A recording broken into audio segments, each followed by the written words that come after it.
నా సామి రంగా యాక్చువల్గా మూవీ గురించి చెప్పాలంటే గుర్తుకొచ్చేస్తుంది నాకు ఆ గీతాంజలి 2 త్వరలో వచ్చేస్తుంది, గతం గుర్తుకొచ్చేస్తుంది.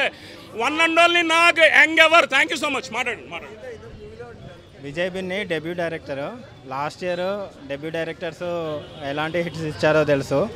దసరా, హాయ్ నాని అట్లాంటి డెబ్యూ డైరెక్టర్స్ కూడా 2023లో బాగా హిట్స్ ఇచ్చారు. విజయ్ బిన్ని మీద నమ్మకం పెట్టి నాగార్జున, అక్కినేని నాగార్జున కొత్త వాళ్ళకి ఎలా ఛాన్స్ ఇస్తారో మన అందరికీ తెలుసు. సో ఈ మూవీ కూడా చాలా బాగుంది. ఫస్ట్ హాఫ్ అయితే ఈ మూవీకి 3+ అన్న నేను చూసిన వరకైతే. First king Nagarjuna performance and screen presence, second BGM Keeravani, తర్వాత action sequences, comedy, Naresh acting. Allari Naresh, king Nagarjuna వాళ్ళ స్క్రీన్ ప్రజెన్స్ అయితే మామూలుగా లేదు. ఫస్ట్ హాఫ్ అసలు ఓ రేంజ్లో వెళ్ళిపోయింది. Pre interval scenes highlight. Second half ఏమవుతుందన్న ఇంట్రెస్ట్ తోటి ప్రేక్షకులను ఎంగేజ్ చేశాడు. సెకండ్ హాఫ్లో కూడా చాలా బాగా ఇచ్చాడు. క్లైమాక్స్ కూడా అసలు మామూలుగా లేదు. మెయిన్గా సినిమాకి అసెట్ అంటే బీజిఎం అన్న. అసలు ఎలా కొట్టాడంటే సింపుల్గా తమన్కి పునగాల వచ్చి బాలయ్య బాబుకి ఎలా కొడతాడో, కీరవాణి మరి ఏ మూలలో కొట్టాడో కానీ. అండ్ ఇంకొకటి మన నాగార్జున గారు హీరోయిన్ సైకిల్ మీద ఫ్రంట్ కూర్చోబెట్టుకుంటే కీరవాణి గారు బీజిఎం కొట్టారు. ఇక్కడ కాదు, ఈవెన్ ఆర్జీ వెళ్ళి మామూలుగా అమెరికాలో వెళ్ళి ఎవరన్నా జేమ్స్ కెమెరాన్ బతిమాలలో కూడా ఎవరు అలాంటి బీజిఎం కొట్టలేరు. అది ఎలా ఉందంటే నాగంటే నువ్వు అంటేనే లవ్ అన్నట్టుగా బీజిఎం వస్తుంది. సైకిల్ మీద నాగు హీరోయిన్ ఎక్కించుకుంటే అదిరిపోయింది ఆ బీజిఎం. సో ఈ సంక్రాంతికి విన్నారు 4 సినిమాలు వచ్చినాయి అన్న. 4 సినిమాలు నేను చూశాను. హనుమాన్ ఒకటి, తర్వాత గుంటూరు కారము, సైంధవు, తర్వాత ఇది. కానీ నా ప్రియారిటీ హనుమాన్ ఫస్ట్ అన్న. తర్వాత యాక్షన్, కామెడీ, థ్రిల్లరు కావాలి అంటే పండగ లాంటి సినిమా. అన్ని ఎలిమెంట్స్ ఉన్నాయి. నాగార్జున గారు ప్రీ రిలీజ్ ఈవెంట్లో చెప్పినట్టు పండగకి వస్తున్నాం, బాక్స్ ఆఫీస్ కొడుతున్నాం అన్నట్టు.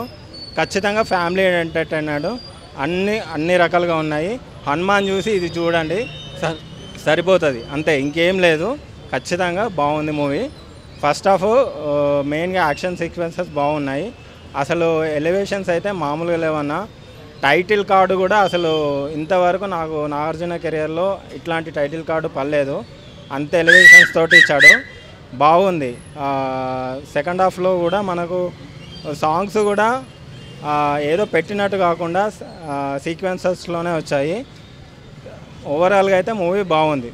అసలు సినిమా మాత్రం చాలా అదిరిపోయింది. ఆయన చాలా పెద్ద ఏజ్ అయినా కూడా చాలా మంచిగా చేశారు. ఫైట్ సీన్స్ అన్నీ, పాటలు బాగున్నాయి, అన్నీ బాగున్నాయి, బీజిఎం కూడా బాగుంది. ఇంకా సినిమా మాత్రం నా సామి రంగా కంటిన్యూస్ ఎంగేజ్మెంట్ ఉంది స్టార్టింగ్ నుంచి లాస్ట్ వరకును.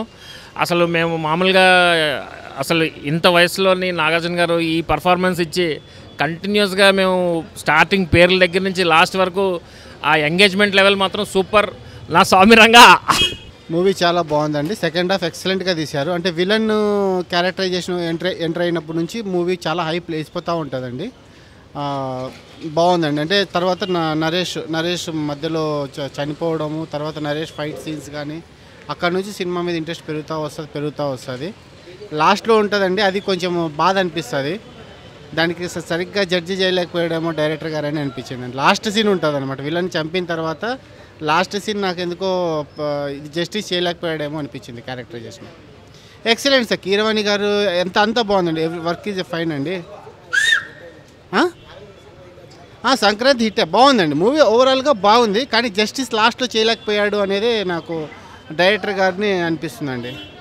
అది లాస్ట్లో ఉంటుంది సార్, ఆ సీన్ చెప్పకూడదు, మూవీ చూస్తే అర్థమవుతుంది. అది కొంచెం జస్టిస్ చేయలేకపోయాడేమో అనిపించింది హీరోకి.